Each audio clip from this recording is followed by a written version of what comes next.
Think. And I'm sick. This week at the round table of dim lighting, you'll have to be listening to me speak like this. And you know what? Did I bring my tissues in? I didn't even bring my freaking tissues. Oh, gosh. Can somebody help please get the tissues? There's a tissue box in our office, which I've been carrying around with myself all day. Be careful with the dogs. You let the dogs out. Don't let the dogs out. This week at the round table of dim lighting, we are going to get Rhett's tissues and hopefully minimize him talking. Because the more minimize me talking. Yeah, because the more you talk, the more I can tell you're sick, and the more you're spewing stuff into my radius. No, I have been purposely directing it away from you all day. I'm currently speaking out of the right side of my mouth, so it all goes to one side of the room. Can you face that way?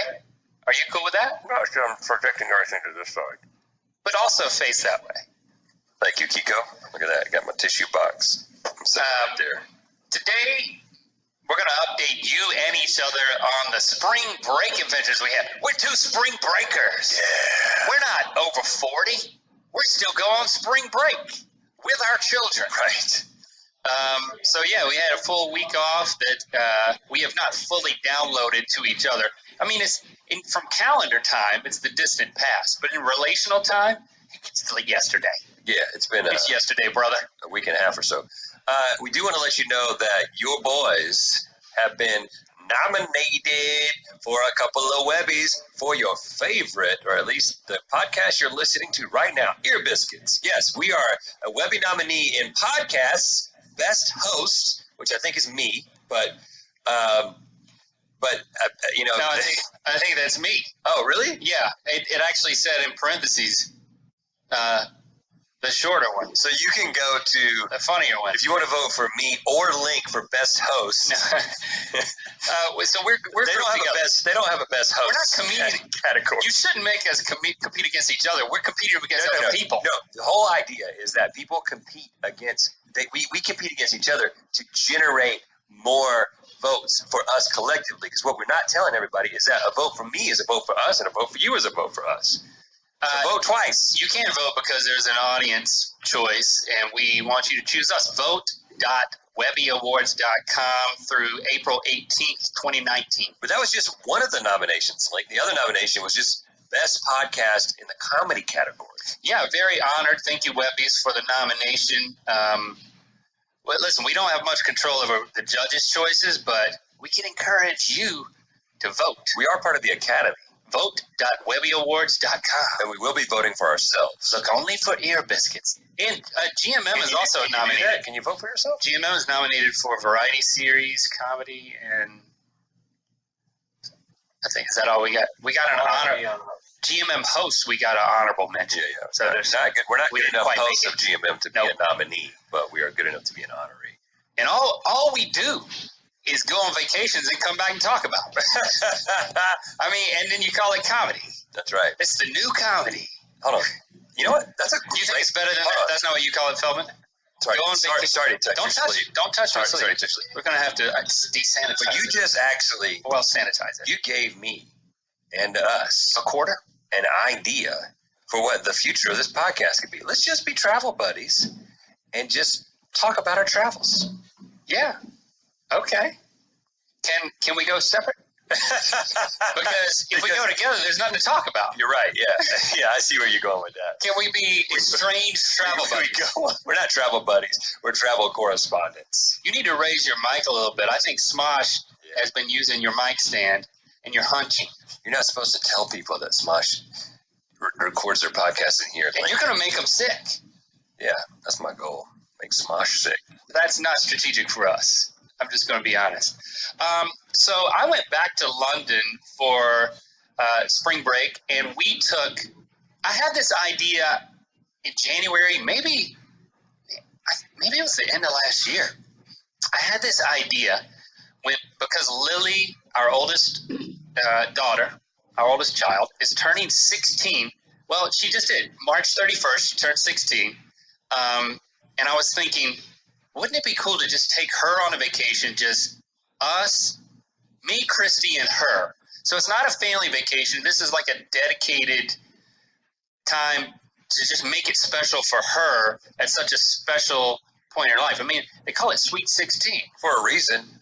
Well, question mark. So I would like to explore at some point how sweet it was. There were a couple of acute sour points, which I will get into. Exciting. And it's that I don't know. I'm still processing. Allow me to process with you. So I will give some London recommendations on my second trip there in just a number of weeks. And I will use those. And I, of course, went to a different part of the world, closer. I went to Colorado and skied and had some harrowing experiences there. Wouldn't say I almost died. At least you had heroin in Vail. At least not as I didn't come as close to death as, sometimes you never know how close you got to death. I mean, maybe I just missed death, but I embarrassed myself in a big way a couple of times. Again, we will know when we die and watch the footage back. Right. How close you came to death. I don't know if I'll be there, though. Estranged Travel Buddies. We're not going to die at the same time. That's the name of the Estranged Travel Buddies. It's the name of the other podcast. I do want to tell you about another travel thing that happened to me just 2 days ago. So, do it. For those of you who read the Book of Mythicality or came to the tour of Mythicality, you know the story that I tell about my wife's grandmother, Gaga, and her integral and sort of very funny role in our relationship of emailing back and forth. Well, you should tell a truncated version. Basically, she had an email address back in the 90s when I was getting to know Jesse, and Jesse did not. So I literally emailed her grandmother, who would then print out the emails and then send them to Jesse. Because you were in Slovakia. Because I was in a different place. And I tell that story in the Book of Mythicality and on the tour. But anyway, Gaga, at the age of 94, passed away last week. A little more than a week ago. I was sad to hear that. And we went home for a great woman. A memorial service.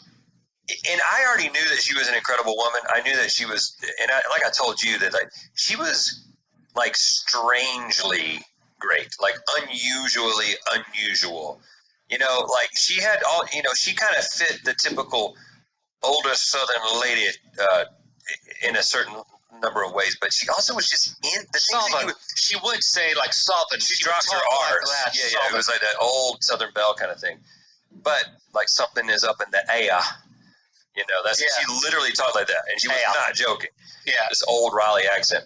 But as we told stories about her, we just all these things came back to. Was that the ceremony, like a storytelling? Yeah, it was literally. We just all got together at her daughter's house, my mother-in-law, and we just told stories about her. And we all wore white. She was like, "I don't want y'all to wear black. I want you to wear white." Because it's a celebration. I lived 94 years. And so anyway, there was lots of laughs, lots of funny stories about Gaga, lots of tears at the same time. But anyway, I had to make a very quick trip to North Carolina for the weekend. Took the red eye on Friday night. There's actually an airport in New Bern. Yeah. Which is not too far from where your wife grew up. Down east. And that's a lot closer because it was actually at my in-laws' beach house is where we had the ceremony. So I was like, well, this is a quick trip. I'm going to fly directly to New Bern and then rent a car and go down to the beach house. And I was going to fly on Friday. I flew on Friday night. We filmed all day. Yeah. So we were shooting GMM and some other things on Friday. And so we went pretty late. So I took that red eye, which incidentally was one of the red eyes where I was hoping that I was gonna have a little bit more room, but I basically just sat in an upright position and tried to sleep, which was not fun. It's not fun for a big man to have to do that. Tell that to a horse. I believe it's one of the reasons that I got sick because I didn't get a lot of sleep and I was already getting sick. Anyway, a beautiful ceremony on Saturday, and then Sunday we're going to go back, and of course we have to go to the New Bern airport. Then you take the flight from New Bern to Charlotte, North Carolina. Like a puddle jumper situation? I mean, it wasn't. It was a small plane, bigger than I anticipated, but still pretty small. One row of seats, and then two rows. Well, one column of seats, and then two columns of seats on each side of the plane. And so we get to the New Bern airport, which incidentally is like two gates, and there are. Like a strip mall type situation? It looks like you're pulling into a retirement home. Oh. That's Even what better. That's what the airport is like. Like literally, the rental car drop off is just a parking lot, and it's for all the companies. And then when you go inside, no matter what the rental car company is, you deal with the Alamo person. So like, there's a sign on the Enterprise thing that says, "We're out. Please talk to Alamo." So like, they got one employee like handling all the rental cars.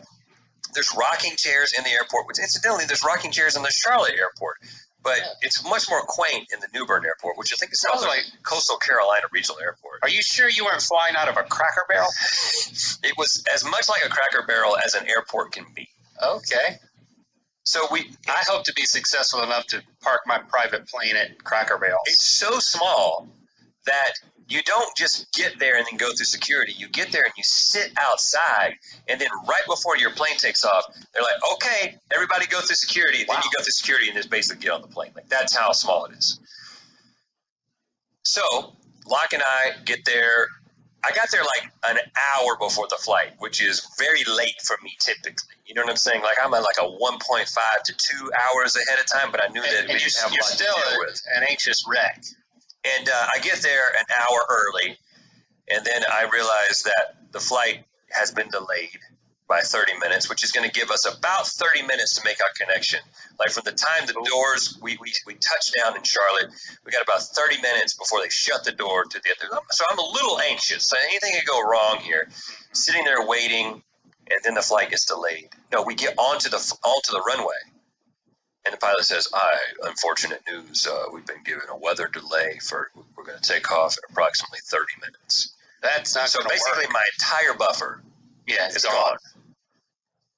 So first thing I do, stayed in that rocking chair. First thing I do, because I had become basically totally dependent on people helping me do things at this point in my life, is I text Jenna, my assistant, our assistant. Oh gosh. And I'm like, "Jenna,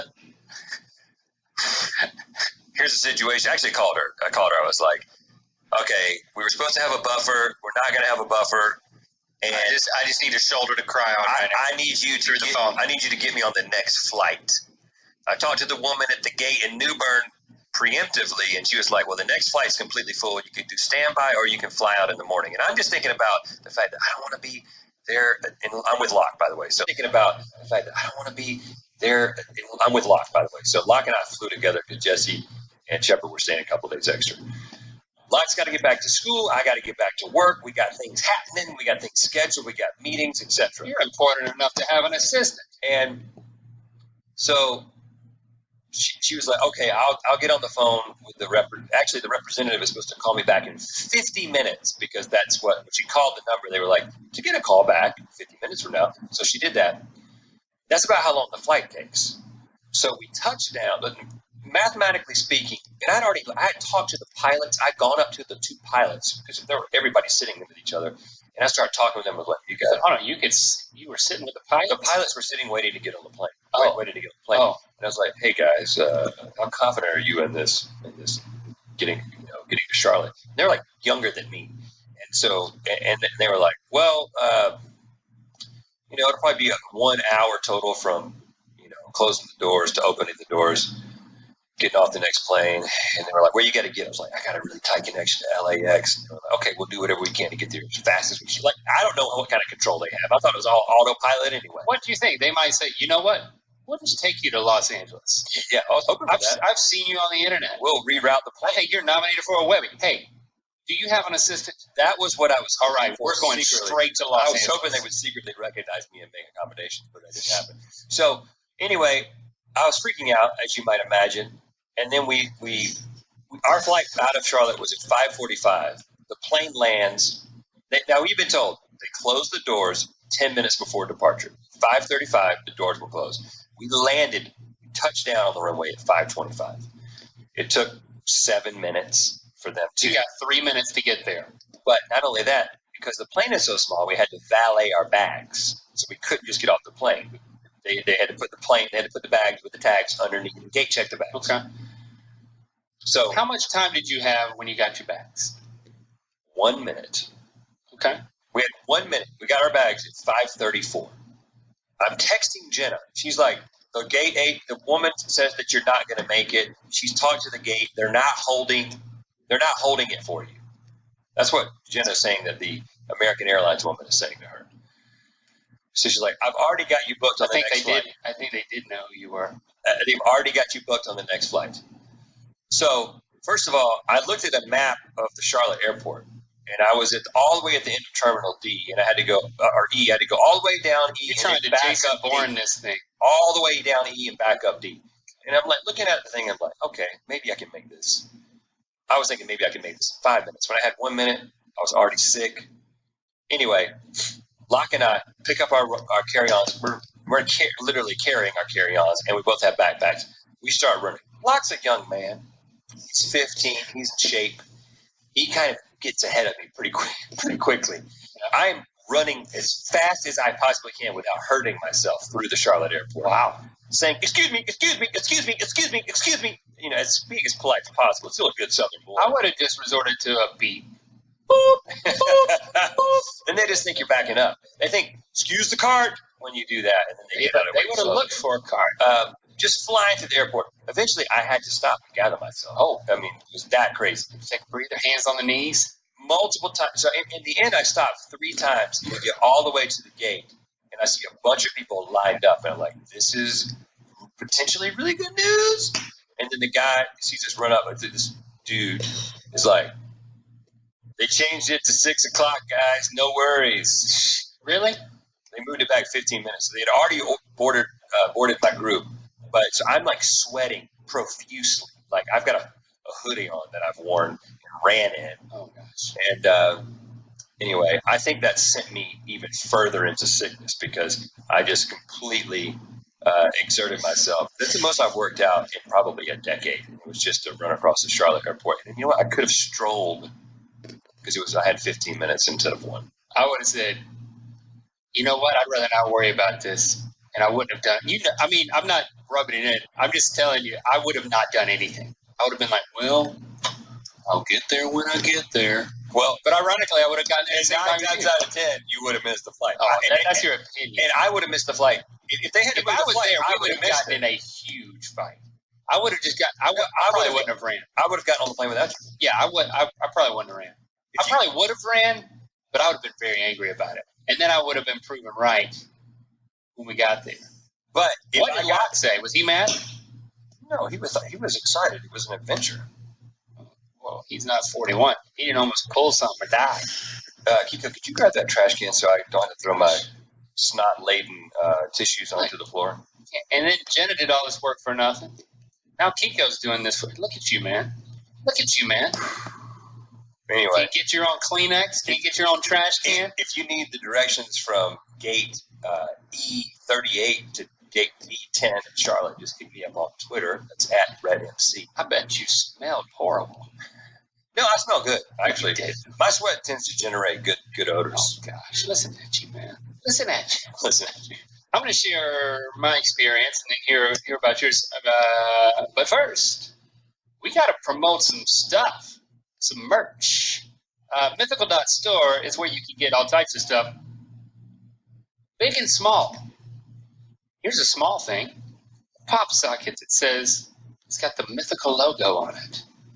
I got a pop That's our socket company. that has the Good Mythical Morning logo on it. So if you want a little something like a mid-year stocking stuffer, like get the jump on stuffing that stocking at Mythical.store. You'll forget that it was in there. You're like, wow, I've already fill it up. Listen to that satisfying sound that a pop socket makes. Fill it halfway up. We got stickers. We got all types of stuff. Rep your boys. That's okay. We didn't need that anymore. Yeah, sorry. Anything else you want to promote? We got a store on Amazon too. You can check that out. It's got different types of T-shirts, all types of stuff happening. Yeah. Okay. I think our spring break vacations were like polar opposite because I did something that I'm not used to doing, and then this will play out. Me not being used to this over the course of the specifics of my story, but we didn't go on what I call a vacation. We went on a sightseeing trip of London. Lily had the choice. She wanted to go to London. I think predominantly because she's a Harry Potter fan. And then I just think she's a fan of like British programming. I mean, she went through a Doctor Who phase and like the Sherlock Benedict Cumberbatch type situation. So I can't fault her for liking that British comedic sensibility and storytelling panache. So I was like, I missed the whole Harry Potter boat, but I don't even, maybe there isn't a boat. I don't know. There's probably a boat. I don't think Most there's stories. They don't have many boats in Harry Potter. I don't think they got broomsticks. You got to have a boat for something. Just broomsticks and a train, trains and sticks, not boats. Huh. But I'm like, you know what? This is for you. This is what. Okay, we knew she was going to choose London. I basically booked the trip. I got the Airbnb in Lisson Grove, which is an area of London. It's pretty centrally located, close to the tube. Lisson Grove? Lisson. And, so a nice little Airbnb, a little bed for her, and then another bedroom for me and Christy, full kitchen, all this type of vibe. So we got our own space. But it was much more a sightseeing trip than a vacation. I think because there's no relaxing. What are we going to do next, and what are we going to see next? We had booked going to the Warner Brothers studio tour where they filmed all the Harry Potter movies, and they have all the actual props and costuming and detailed set pieces and all types of things from all of the movies. So we booked that ahead of time. On another day, we also booked tickets to the stage play from the world of Harry Potter called Cursed Child, which I remember a couple of years back. We bought her the script. I was like, okay, is this not the Harry Potter book? No, it's just the script. So we got our hands on tickets for that. There's a 2-hour show, and then there's a break. There's an intermission in the middle of that. And then you come back later, and there's basically 2 more hours. So it's 2 different plays. That's a lot of play. But it's one story. So you gotta kind of go all in. It was about like 2 hours too much play for me. I was nervous. Maybe 2.5 hours too much. I mean, I may come back to it, but I will say that having done everything that I could list out that we did, it was a highlight. Like, I really enjoyed it. It's one of my favorite days was when we did that. We saw the first play, the first 2 hours, and then we took a break, walked around. We went to Dishoom, the place our favorite place when we went to London. Very good. I went to a different one, and it was just as amazing. I am actually calling it my favorite restaurant now. You're calling it your favorite restaurant now? Yeah, I mean, it's better than Slug and Lettuce. Oh, yeah. And then we went back for the other part of it, and it was really well done. It wasn't a musical, which I think sidestep a bunch of potential, potholes. So there's that much time. Oh, intermission such that you can eat at dinner? No. There was an intermission in the middle of the 2-hour play. And then there were you go out for 2.5, 3 hours, and then you come back and watch another 2-hour play. Right. So it's a long break. Yeah. The intermission was just a 15-minute bathroom break in the middle of each play. Got it. 2-part story. Yeah. So day 3 was our studio tour. Day 4 was Cursed Child. So day 1, just to kind of rattle off the things we did, we took the tube to Westminster Abbey, but it was a Sunday, so we couldn't get inside. I didn't realize that. So I'm like, ooh, that's my bad. It started hailing. It was cold. Literally, it was the only day that I saw sun the whole time I was there. It's that is a scarce commodity in London. The solar thing, solar ball in the sky. Solar ball in the sky. The only day I saw it, it was also hailing on me. So I had to adjust my plan instead of going to Piccadilly Circus, and we missed the changing of the guard. Got hailed on. I'm like, man, this is not a good start on our first full day. And then I was like, it's too cold. I was like, we got to go into the British Museum. Saw the Rosetta Stone, which that's pretty awesome. I didn't realize that, according to what I read there, at least, Maybe they're puffing themselves up too much, but if it wasn't for the Rosetta Stone, we would not know how to translate Egyptian hieroglyphics. Period. We also would have those great infomercials late at night. Yeah, which is why they exist, right? There's 3 different languages on there, and then each language says that, hey, this is written in 3 different languages. It says this is the same thing written in 3 different languages. So whichever language you read, you know that. That's how they deciphered hieroglyphics. I also saw like one of the Easter Island dudes. They just got sitting in there. British. That was pretty cool. The British have had a tendency to just go places and steal things and then bring them back to their museum. There's nothing British in the British Museum. I mean, there's like hunks of the Parthenon. It was awesome. But you do get this weird feeling, and like I heard people joking about it, like about how nothing there is British. I guess I stole that joke from that. I got this joke from people at the museum. Nothing there in the British Museum is British. We were there for like an hour, and then we ended up going. We went on the London Eye, the big Ferris wheel. Yeah.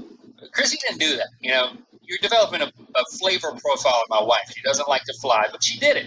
She conquered her fear. It's a long flight. She conquers her fear every single time she flies. So big ups to Christy. But she did not elect to go on the London Eye. And I wasn't going to. You choose your battles. That wasn't it. Christy Lily and I did that. Well, when you talk about these things, you need to tell me, you need to give me I recommend that, or I don't recommend that, because I'm going to be in London in August, and I recommend the British Museum. I wouldn't do the top 10 audio tour because they kind of send you around in every part of the museum, and that's what we did. It was very cool, so we kind of got a whirlwind tour. But I would recommend that you look at the types of things that you're interested in and just choose 1 or 2 and go there instead of trying to do the top 10, because there were things that I weren't quite as interested in, even though just for the sake of them wanting to take me around the whole museum. If you want a good place to eat in Shoreditch, we ended up that first night at a place called Gloria, which had amazing pizza, like really good pizza, really good vibe. I think there's one in Paris, and then they just opened this one in London. And do you meet Gloria? No, but they had records playing, and like the ceiling was mirrored. It was really cool. Downstairs was awesome. Is the London Eye worth it, or is it? I don't think so. I went at night. I went at night. It didn't feel worth it. I don't think it's worth it. I can imagine. Yeah, I can imagine what it feels like, what it looks like. It's very slow. It's not. It's not the zipper. It's missable. It's not the Ring of Fire. And then on day 2, we get up. I'm like, all right, we got our Oyster card from the tube. I'm like, we got to get back on the tube. I think what Chrissy didn't tell me was that part of the fear of flying is like the confined space type situation. So she wasn't really in love with the tube either. And I'm definitely not criticizing her because there's some actual anxiety going on in there. It's like something that like I don't experience, so it's hard for me to empathize. And but I'm definitely not going to fall for the trap of making fun of it. But then I will. but so I'm like, all right, let's get back on the tube. We're going to go to the Tower of London. We got the Harry Potter stuff. Just hold out. We'll get there tomorrow. Let's just get this tourist stuff out of the way that everybody does. And I'm kind of stressing out because I'm like, it's taking me to different stops, and like the Google Maps are really good at showing you which one to get on. But like, then the train, it says it's about to pull up, and it says something a little bit different. I'm like, I think this is it. Let's get on. And then you get on, and then you're like, I'm like starting to panic. And I'm like, this is not the right one. And I'm like, oh, it's not the right one. And it's stopping at the first stop, and I'm like, get off. We got to get off. We got to get off. And we were still like above ground at another platform, though. And I'm like, I looked at the map where we were then. I was like, yeah, we went the wrong direction.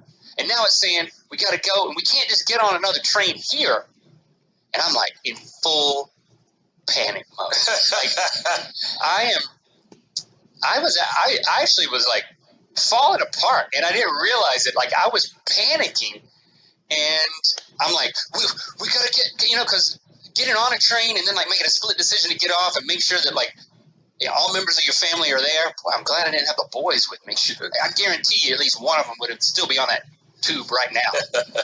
So we're on the platform. Good experience. And like, Christy's like, well, I think, I'm like, we gotta get on this. We got to go down here. We got to go on this platform. We got to get on another train, and we're going a totally different direction now because we're going to be late. And like, she's like, why don't we just, go up these stairs and we could just Uber? And I'm like, no, we can't Uber. I've got this card. I've invested in an Oyster card. And I'm like, I'm not yelling at Christy. I'm yelling at London. Okay? Yep. I'm yelling at myself, I think is what was happening. I was just freaking out. And I was like, no, we have to, we can do this. Like, I can do this. I can navigate. I can get us there. And it was. What was your daughter doing at this point? And she was trying to be alpha. She was looking on her phone and trying to figure out which train to get on because apparently this is very important to me. And I said, what? We can't take an Uber. I am just, and I'm looking at the phone and like, I'm trying to figure it out. And she's suggesting an alternate plan. And I'm like, I'm going to throw this phone onto the tracks. And I like, at that point I locked eyes with Christy and I could tell that like, she could see that something was snapping inside of me. And it was just like, and she was like, quiet. I looked at Lily and she like looked in my eyes. She was like, quiet. And I was like, let's get an Uber. But it was interesting how, and then we get to the Tower Line and I'm thinking like, man, I was like, I'm trying to explain myself and like, listen, it said it was going to be a 20-minute subway ride, or they don't use the word subway, or that's like your problem. 30-minute calling it the Uber. And it was, we'd already bought these and like the price and all this stuff. And it's like all this stuff that doesn't matter. I was just trying to explain myself and try to restore what I felt like was the hope that was lost in my girl's eyes. That I could lead us to the Tower of London, the place where queens were beheaded or whatever. I don't know that, but did you? They beheaded grandmas. I took the tour, brother. They beheaded queens, though? Yeah, a king and a king's mom. Did you make it on time? Did you miss your tour? Well, a tour leaves every 30 minutes. Okay. So, again, it's like, I was freaking out over nothing, but it was like, it was a bad Uber ride there, I will say that. Like, it was this is day 2. Yeah, morning of day 2. Yeah, can't have this kind of, you can't fall apart on day 2. Like, we get out of the Uber, and Chrissy's like, we're just going to go get a coffee. I'm like, well, I'm going to go get the tickets. And then, like, I had some space, and I just needed a couple of minutes to realize that I was being a jackass. Well, falling apart on day 2, actually, there's a different way to see that. Get it out of the way. As long as you don't fall out, you don't freak out again. It was, we did the tour. The tour was fun. We saw the crown jewels in Iraq. Now, I always thought that those were testicles. Yeah. They're not. What do you think the rack is? I thought that was with breasts. Crown jewels are, It's not the king's nuts. It's king's jewels. It's literally jewels, Rhett. It's not a euphemism for anything. Oh, you dirty. Yeah. Oh, this is the family jewels. The family jewels. Yeah, the crown jewels go in the crown. Yeah. And there's all these different crowns and scepters, and I wasn't that into it, but you get on a... You don't like gems? I don't like gems. I don't like crowns. I don't like scepters. Well... And there's a bunch of them, and you get on a moving platform and walk past. You gotta take your birthday present back. You stand and you're escalated down past them. But then you go to where they would torture people, and they had a rack in there, and I'm like, this was down in the castle barracks part. I'm like, man, this is visceral. This is where it's at. there was one where you would picture if you get down on your knees and so your shins are on the ground, and then you put your belly on top of your thighs, and you like fold your whole self over like you're in the fetal position, but on your shins. Sounds awesome. And then they put a rack over top of you that fits over the top of your back, and it comes together like this, and then that part starts wrenching down, and they just start wrenching you down, like scrunching you down on yourself. So it's the opposite of a rack, which like, you know, pulls you apart, pulls all your joints apart. And they did this to people. Both of these. I've been to the Torture Museum in Prague. Oh, gosh. I mean, I saw 2 apparati. I saw many. I'm not into that, man. I mean, I was into 2, but I could be into 3. I like seeing the you know, the lengths that human depravity can get to. And not because I'm interested in it for myself, but because it's just to remind yourself of how screwed up people are. Well, if you would have seen me on that platform saying, I'm going to throw my phone onto the tracks. Like, when we got back into the car after the tour of London, which we had a good time. Like, the Beef Eaters take you on the tour, and they're, like, very boisterous, and they're funny. And so I was like, okay, this could be behind us. The rest of our day could be, you know. We got into another Uber, and it was hard to get into an Uber. We weren't going back on the tube. And then we were Ubering to Camden Market, and it was like we couldn't meet up with the Uber, and like I'm starting to wig out again. And I realized that like I had all these expectations that, you know, we were going to see all these things, and everything was going to go perfectly, and everything was going to go smoothly, and it was up to me. Like Chrissy and Lily, they never put that on me. I put that on myself. But you know, I have this perfectionistic way of thinking that like was very self-destructive in that moment. And so when we were back in the Uber, it was like I was back in that place again after the tour, and like it was quiet. And Christy she like broke the ice, and I was trying to explain myself again, and I was just like, I thought I was going to have a second breakdown. It was just like, but this time, because I realized that I was carrying all this unnecessary weight of a perfect, successful trip being on my shoulders that no one placed there except myself.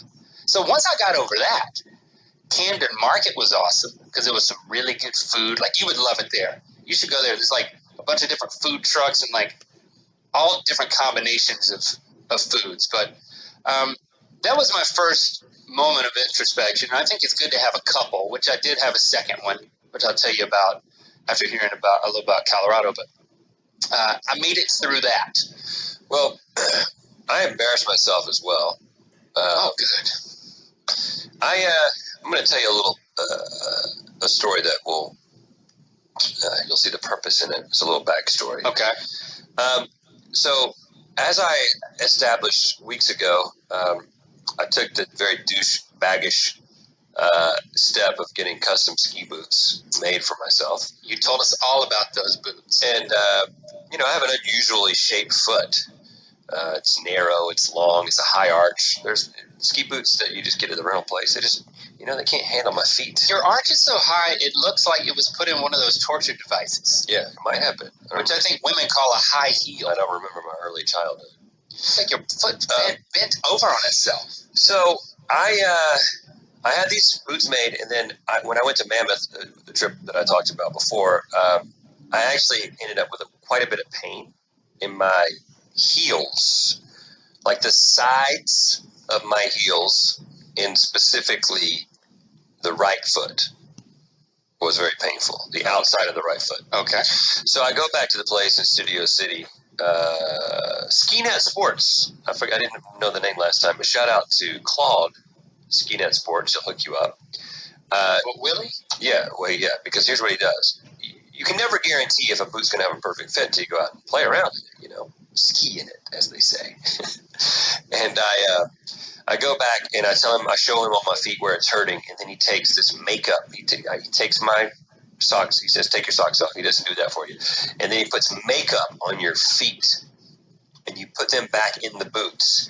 And then he has you push your foot back into the back of the boot, and then it's basically You've pointed to where it hurts. He's put makeup on there, and then it shows inside the boot exactly where that spot is hurting. And it turns out you've got like a little. He showed me like a diagram of a skeleton of the bones of the foot, and there's this little bone on the outside of your heel that juts out, and for a lot of people, that can be painful. And so he takes the boot. I thought he was going to like melt the boot and like move it around, but he actually just took a little sander thing and went in and like ground like down. a Dremel? Yeah, he ground it down. I could have done that. And created a pocket for that bone on both feet. This is great. So I'm like, ready to ski. As I'm leaving, I'm like, it's supposed to rain in Vail. He said, well, you know what that means. I was like, what? He said, it won't. Because he was like, the weather forecast always changes right before you get there. He said, but just in case, take a couple of these. And he gives me this little, it's like a ring that looks like a little flipper, like a foot flipper. But he said, it's a little windshield wiper for if it rains to wipe the rain off of your goggles. You got a finger windshield wiper? He's like, one for you and one for the lady. And I was like, well, I didn't tell him my wife wasn't going to ski, but I was like, I'll take both of them, whatever. Okay, so Jessie was not going to ski. Jessie was like, she's like, I'm going to read. I'm going to go around and hang out in coffee shops. I'm going to eat, whatever. I'm going to have a great time. Okay. But me and Locke and Shepard were going to ski the whole time. Like, we were there for 7 days. We were going to ski for 6. We had like 1 day off. First day, it had snowed a bunch the week before, but it was perfectly sunny. Claude was right. The forecast changed. No rain in the forecast, except for the last day. Basically a week of sun. Okay. You haven't skied in Colorado at all, right? Never. You've done Park City, which is an incredible resort. So you've kind of experienced that. But it was also, there was like a blizzard when we skied. To ski in Colorado on they have one of the best years they've ever had in Vail. There's like a 400-inch base, and it's sunny. He's moving away from me. Apparently he's not in the mood for a close-up. Missed opportunity, buddy. It was absolutely incredible. I mean, there were moments where I was just like, I don't do like the crazy double black diamonds or anything. You know, I'm like a blue man, the blue man group, and I just kind of take it like easy. Make things into percussion. Yeah, and I just kind of keep it easy, and I just carve, and I hurt myself. Yeah, just having a great time. This is not an airport. And I'm having so much fun, and it's so expansive. What about, an hour and a half into skiing? My heel starts hurting. I'm like, man, Claude. I had a feeling that Claude had not quite gotten it. Come on, Claude, man. He had not quite dremeled out enough of that. I could have made a bigger hole for my big old bone. Okay. But he didn't. And so I'm hurting a little bit. But you know what? I'm like, you know what? Maybe you got to break them in a little bit. Maybe that's what you got to do. Maybe you got to break the boots in a little bit once they get adjusted. Well, lunch rolls around, and we decide to meet Jessie at a restaurant. Because first of all, highly recommend Vail. I'll tell you the only reason I don't recommend Vail, and I'll get into a story later that illustrates this, it's too expensive. It's just, they have you trapped there. They charge you too much for everything, but it's beautiful. And the village, basically, you ski right down to the village, and you just like put your skis up, and then you just walk to a restaurant, meet your wife who doesn't have skis on. You can walk in your ski boots? Well, I can't. Because they're custom. No, anybody can walk in their ski boots. I mean, it's awkward, but yeah. But Claude told me, he said, you keep these strapped down the whole day. You don't have to, with rental boots, a lot of times you have to let them loose while you walk around. He said, these should fit so tight, so perfectly, you just keep them down the whole day. So I'm trying to do that. I want to be a purist. I want to do what the guy tells me to do. But as I walk into the restaurant, I'm like, my foot is hurting. My heel is hurting me. Maybe, dare I say, worse than it did the first time before he made the adjustments. Okay. And I sit down. We have lunch at this restaurant. I have to take my boot off because it's hurting so bad. Take it off. Now, is that admitting defeat? Did you feel like less of a man? At that point, I was like, this is your version of taking the Uber. At this point, I was like, I'm going to have to call Claude. I'm going to have to tell him he didn't get it done. He didn't get it right. I'm going to have to rent boots for the rest of the week, nullifying my whole purchase. You were going to call him and say, screw you? No, I was going to call him and say, dude, I got to get these adjusted when I get back because it didn't work. Okay. But I put it back on. I said, I'm going to ski the rest of the afternoon. I get back out there. Also, You took it off. You didn't see anything wrong with it. I thought you were going to say you left a Dremel in there. No. I take it off. Nothing. I mean, I take it off and my foot instantly feels better. I put it back in there. I'm like, okay, maybe this is good. Let me get it tight. Maybe it just needs to be tighter. Because he told me it's got to be tight. You got to get that thing tight in there. Because I got it perfect. And so I get it super tight. We ski a little bit more. I'm having the time of my life. Let me just tell you, I took a little pain reliever just to preemptively deal with the pain. Yeah. But we get down. We've got to ski across the mountain to get back to where we were staying. It's kind of the slopes closed pretty early there, around 4 o'clock. And so we were going to come about 3:30 and come into our. You literally, I mean, talk about being a douche. I mean, you ski directly down the hill and you ski to the valet guy for your hotel and you just give him your skis and you walk and he has hot chocolate and then you walk into your hotel. Is that right? Yeah, I mean, it's all right there. It's unbelievable. It's the douchiest thing you could possibly imagine. And there's douches everywhere. Everywhere you look, a douche. It's like looking in a mirror. I mean, people who ski in Vail, this is as douchey as it gets, man, as far as I've ever been around. Yeah. You're loving it. And so we're skiing back to this big mountain, so we've got a lot of skiing to do. And I get to a place where I'm like, my foot is hurting me so bad, but I can't reveal how much pain I'm in to my boys. I gotta be the dad. I gotta hold this in. Yeah. But there's a couple of times where we stopped, where I would have to stop and wait on Shepard because he was still kind of getting his legs, and I would stop, and the pain would just shoot from my heel all the way up my leg, and I would go, oh, and it would be a moment of oh, crying out like that. And then your eyes crossed. Then I started thinking, I may start crying. I'm in so much pain. I haven't cried from pain since I was a child. Really? But my eyes were watering. I was like, oh God! And then Lot was like, Dad, do we need to get help? And I'm like, no, son. Your dad's gonna make it to the bottom of the mountain. Your dad is a super douche. His super tight-fitted custom boots, which don't amount to a amount of crap. Your dad will not be out-douched by any of the other douches around here. Your dad is the douchiest dad. He's going to cry, but he's going to keep skiing all the way to his valet and get that. He's going to grab that hot chocolate with tears in his eyes. So, and he's going to retrieve his testicles kept down at the base of the mountain. I make it to the bottom of the mountain, and I'm in intense pain. I get my hot chocolate, which makes me feel a little bit better. I walk back to my room. My wife is still out and about doing whatever she wants. I take off my boot. And that, Link, is when I don't know why. Your story. I did not know why I didn't realize it before. But the little windshield wiper that he had given me was in the bottom of my boot. No way! And I have... Even when I said, no. I thought that you were looking for something at the restaurant. This was in the bottom of my boot. Oh, my gosh. And let me show you what my foot looked like. Oh! What?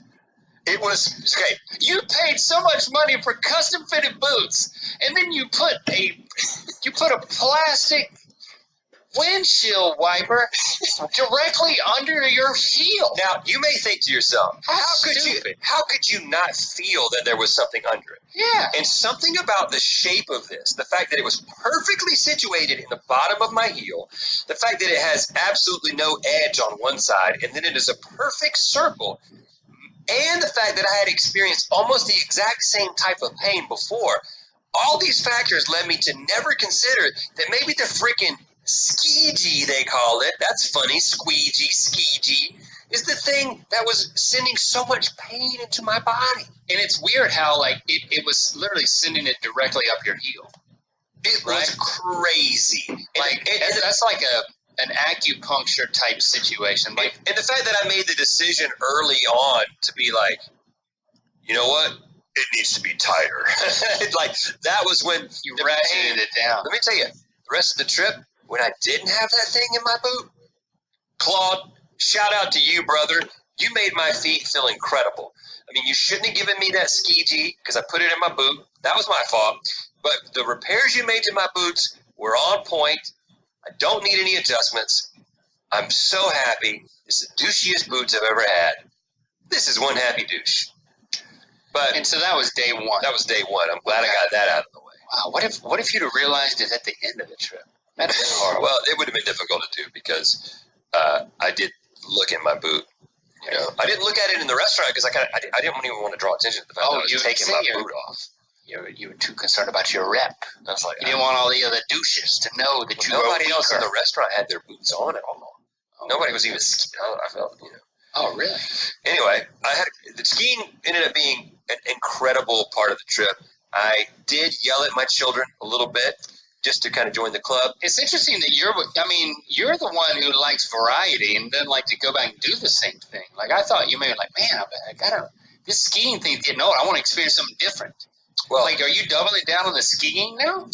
No, at the end of the trip, my conclusion, and I like to have a feeling and to sort of distill a feeling at the end of the trip. Yeah. And then kind of like remember that because you forget about it. It's just like when you have a child. After you have a child, you're like, I'm never doing that again. And then it wears off and you have more kids. Yeah, you didn't distill it enough. You got to distill it. Distilled at the end of the vacation. I was like, that was super fun. But a couple of things. I feel like I narrowly avoided getting seriously hurt. Like, just statistically speaking, there was so much skiing involved for me and my two sons that the fact that none of us got hurt, I kind of feel like we got lucky because there was people getting on our plane in wheelchairs and they were like, had been recently injured. Wow. During their time in Vail.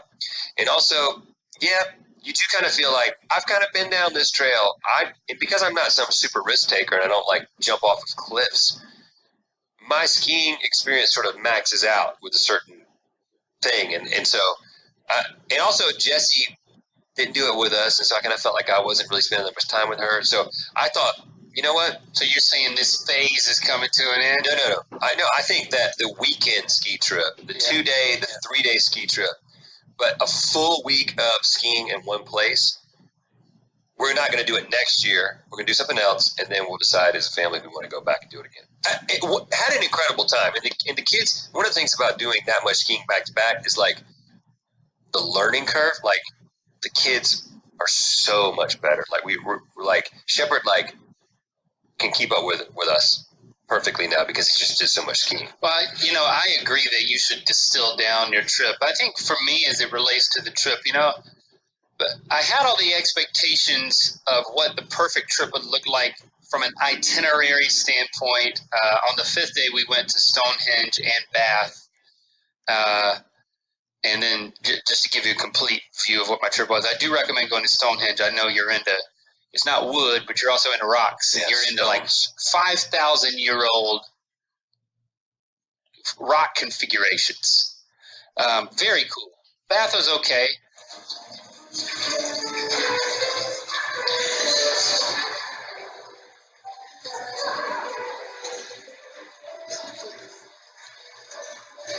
Tastes like bad pipes.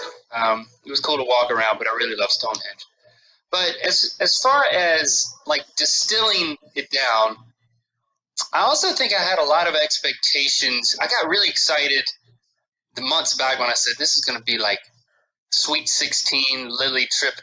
I don't know what I pictured specifically, but I will be honest, and this is not a criticism of Lily in any way. I think it's more of just my internal dialogue. That I don't know. I felt like there was going to be some magical Sweet 16 moment that I found myself questioning. Should I have done something more ceremonial? Like when we went to Bath, and Bath is the only naturally occurring hot springs in the UK, in that one town, and they built a whole, like town around it. People would come for forever and just drink from the springs, and they started bathing in it. But I was like, maybe I should do some sort of Sweet 16 ceremony here or something. I'm sure that would go well. Yeah, and it's like, that was not my instinct at the time. But then when it was done, we were coming back, I was like, could it have been even more special? I think I was thinking, I don't know, that there would all of a sudden the structure or like the tone of our entire relationship would shift. Like I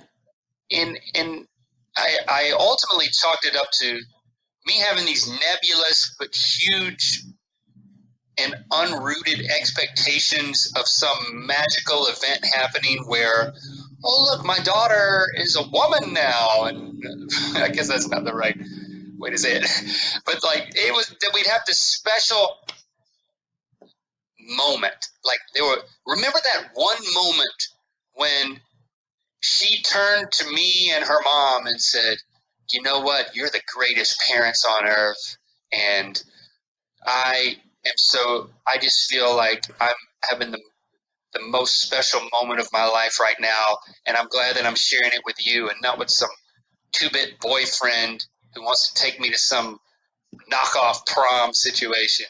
Knockoff prom? I don't know. I'm just. What is that? There is no two-bit boyfriend, and there's no knockoff prom. I'm just saying, like, you know, as your kids get older, at least for me, I want to know that like I have a vibrant and special relationship as it evolves, because make no mistake, it is evolving.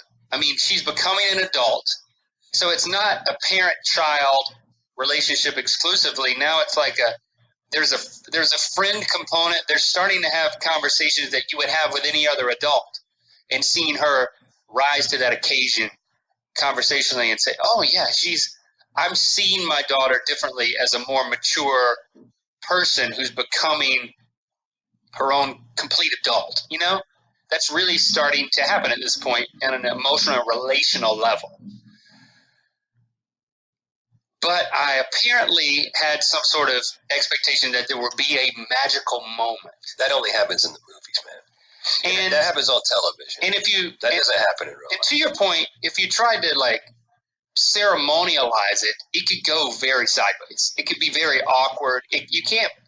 So I kind of swung the pendulum upon further reflection that if I would have tried to create some sort of ceremonial moment, like manufacture it or engineer it, that the chances of that backfiring into awkwardness and just seeming forced, there's a high likelihood of that.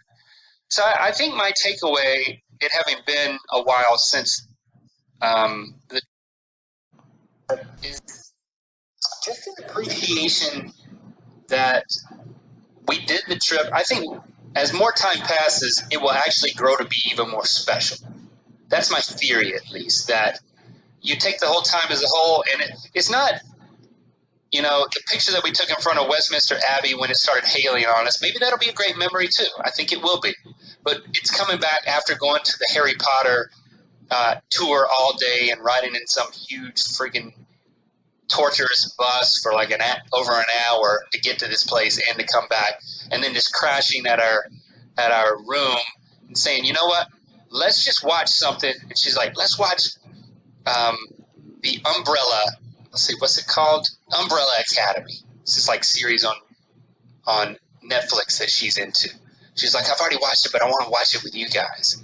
So it's like all three of us piling into our bed and watching a Netflix series together. And I think those are the things that I'm going to remember. It's like we hung out like friends, and it was special. And even, they may remember me having the breakdown, or they, you know, and I think we'll be able to laugh about those type of things. But I think it's an investment, man. It's an investment in setting an environment where we can have an experience together, so that the weird, the frustrating, the tired, and the special all kind of meld together and create something that I believe is unforgettable, but doesn't translate into something you can just buy in a souvenir shop and remember. It's not like something. It's like investing into your retirement fund and then like going back the next day and like looking at it and being like, when is this going to grow? I think that's right. Because I mean, and I also think from her perspective, it's not like I expected her to articulate things that, as a 16-year-old, she has no point of reference. It's like, I didn't want to go into this election mode. Like, not every 16-year-old gets to go anywhere they want in the world, and you get to go to London, and like, don't forget what we've done for you. It's like, I was tempted to go into that a few times. Well, you should do that from time to time, just to be a good dad. Not that she wasn't grateful or appreciative, because she was, but you just have to hope that when the kids write the tell-all book, that the good outweighs the bad, man. And the best you can hope for is that you're going to get like a card. Like, okay, realistically, you're going to get like a card when they're 33. Okay. And they've got some life experience. And then they write you a really sweet card. And they're like, I remember that trip. And I've really thought about how you cared about us and the time that you put into our relationship. But you're not going to, unless you've got an exceptional, unusual, expressive child, they're not going to be like, I want to let you know that this vacation is going incredibly well. And I recognize that you guys have actually thought about this in a way that, I realize this is just for me. Like, you guys made a decision to leave the other kids at home to just bring me here to do the things that I wanted to do, to create a memory for me. You guys are the best parents in the world. Yeah, that's what I wanted, and that would be weird, wouldn't it? You don't want that, because then it's about you. Isn't that true? It's not about you. It's about the investment that you're making in your daughter and your family. And then you got to hope that not only is it, first of all, you don't do it just for the card or for the tell-all book to be good versus bad. You're doing it because you actually think it's contributing to her as a person. And how can she know? How can she even process? Like, at my age, I can barely process the way that my experiences are impacting who I am. Yeah, you take me for granted all the time. Well, no, I mean, I deal with the same things with my kids. It was like, I do on a regular basis. And I also think that the generalization here, but dealing with two boys is a little bit different. And they're like constantly fighting and like constantly annoying each other. And we had to there were multiple times where I'm just like, going to that kind of dad mode, and then have to pull myself back. But, you talk about you guys getting together. One of the most special things that we experienced on our trip was, so every day, the three of us would go out and ski. There would be multiple fights between Locke and Shepard because Locke's getting mad that Shepard's holding us up, and he's, he falls down and he needs help, and other people have to help him if I'm below him on the mountain and stuff. And then Locke will be like, I'm going to ski by myself. And so he goes off and does his teenage ski by himself thing, and then Shepard and I ski, and then we'll meet up again.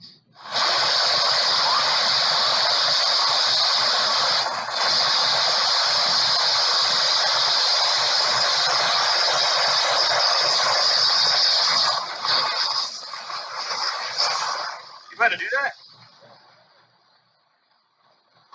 You gonna come down that? Where are we going? Oh, nothing. So that kind of thing is happening. I'm kind of trying to manage it. I'm not trying to force it because I want the same thing. I want there to be these moments of like a father and his two sons in perfect rhythm on the slopes of Colorado. Yeah. Postcard. Yeah. But really it's and while they're skiing, they're looking at you talking about how great of a dad you are. Yeah, right. But really what's happening is I'm getting separated from Shepard, and I'm getting a phone call from Jesse, who got a phone call from the guy at the lift who's like, your son is here and is lost. That happened. Yeah, it's not even worth Shepard or Locke? Shepard. Locke had his own phone. But Shepard was fine. He didn't panic or anything. He knew that we would get in touch when we got hooked back up. And also, in the midst of looking for Shepard, cutting off this little girl, and her dad comes skiing out of me, and he's like, what the hell are you thinking? And me not saying anything back to him because I didn't have an answer. There's something to my boot. No, that was after the boot had been There was something cleared. to my boot yesterday. But one of the best things that happened as a family is we would go skiing, and then we would come back and we would go out to eat. And then we would come back to the hotel, and they had their room and we had our room. But we would all get into our bed. So four of us, which is even more difficult than three people in a bed. and we would watch the Goldbergs. Now, I know I have told you, I've already plugged the Goldbergs once, but You plugging some Goldbergs. That was your show. And again, let me just say that I'm not saying that it's a perfect show. I'm saying it is the perfect show to watch as our family, because we all fit these totally exaggerated tropes. The show is so exaggerated. Well, not really. I mean, you don't have to go back through why the Goldbergs is great, but no. What did it do for you? No, but like we relate. There's something about all this stuff that we've done during the day of like Locke being the typical teenager and Shepard being the typical annoying little brother and Jesse being the overprotective mom and me being the dad with the short fuse. That when you sit down and you see it played out comedically in a show, we start realizing how we've just fallen into these roles in these predictable ways, and it just makes us, we bonded as a family. And then like Shepard, it would be like 10 o'clock at night, and Shepard figured out how to call room to room, of course, so we started doing that a lot. The phone would ring, I'd pick it up and be like, hello, and Shepard would be like, you know what time it is? I was like, what? He said Goldberg time. So he was like, he was so into us sitting down, and there's not a lot, kind of like our Survivor time. And there's not a, like you've said before, there's not a lot of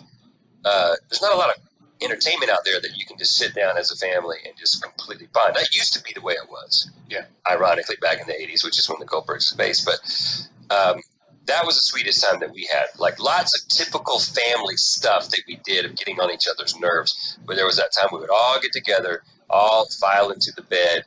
And just, I think that's the kind of thing that they're going to remember. Yeah. They're going to have a memory of like, I remember you don't remember being annoyed by your little brother or your big brother or your dad having a short fuse or your mom getting, picking at something on you and getting, upsetting you. I think you'll remember the sweet times. And if they don't, we can make them listen to this podcast. Do you have anything else from London? No, that's it, man. We rode the double-decker bus. Christy liked that a lot better than the tube. A lot more visibility. Everybody was happy once we got up top of the double-decker bus. I have a quick rec that I think you're gonna wholeheartedly agree with. Check, baby, 1, 2, 3, 4. Check, baby, check, baby, 1, 2. Just as a small addendum, because I can't not tell you this. In the little shop in Vale. Is this a rec? I'm teasing the rec. Okay. In the little shop in Vale Village. Well, in Vale Village, there's a bunch of shops, and there's a bunch of like really like rich folk stuff, right? They call those boutiques. And we went into this one store called Gorsuch, which I just thought that he was the guy that Obama tried to get to be the Supreme Court nominee. It didn't work out too well. But apparently it's a brand, or it's a store. And you could kind of tell from the window that this was like douche central. And so you were like a moth to a flame. Well, here's the thing. I'll get custom ski boots, but I don't go in and buy unnecessarily expensive clothing. I don't do like that. A vest with like skiers on it? I don't do that. So we go into this place. You went in? For entertainment purposes. I'm not going to buy anything. I'm going in there because I'm blown away at the culture and like the vibe. And it's 3 stories. I think the collars won't unpop there. We go in there. And you walk in, the first level is the women's level. Okay. And there was this coat that was like a cardigan of some kind, but a little bit longer. I think that's just a coat. Nothing special. Looks like something from the rack of Forever 21. Okay. Price tag. $2,000. $3,998. $4,000. And I was like, what? And I was like, I'm going to be in here a while because this is so entertaining to me. And there's people actually shopping and trying things on. I go upstairs to the men's section. And that was when, and I'd already kind of picked up on this. There's a bunch of Italian people. Lots of people from Europe. Lots of people speaking Spanish and Italian. Okay. But lots of Italian people who apparently have lots of discretionary cash. Getting that Italian leather. And this dude is trying on this puffy jacket in front of his girlfriend. How do I look? But he said it in Italian. And she was like... She knew that's what he was saying. She was like, Bonjour. Bonita. Well, I don't know. That's French. What is the? I don't know. She said it looked good, and then I went and I picked one up. Oh, you kind of on the sly looked at $2,000. It was just a puffy jacket. This dude was about to buy it. God. I mean, this Welcome place. to your future. But here's the Listen, thing, man. All right, so This you're on place- record saying you would never do this because No, you're on a slippery No, slope no, no. with your hot chocolate. well, hold on. No, first of all, ski boots cost what ski boots cost, right? Okay. In the long run, I'm actually going to save money because you have to rent them every time you go. Okay. But the thing I told Jesse is, I was like, I don't. You know me. I'm a tightwad, man. I'm like, I bought the Oyster card. It's got $5 on it. I can't Uber. So Well, but let's just say you had unlimited money, like was not an object, which is the saying which I've never understood what exactly that means literally. But money is no obstacle, right? yeah. You wouldn't buy it. If I had all the money in the world, I would not buy a $4,000 jacket. I would buy If it did something, It doesn't do anything if it else. did something very special, like told the future, then you'd probably buy it. But I mean, you're not just gonna buy one that doesn't tell the future. But apparently, this stuff is so expensive that Americans can't even buy it. You got to be Italian. Oh. You got to be rich and from another country. You know what I'm saying? Like, because I was the only American that ventured into this particular shop. Maybe the dollar conversion is confusing. And there's something about Italians doing it that makes it seem not douchey.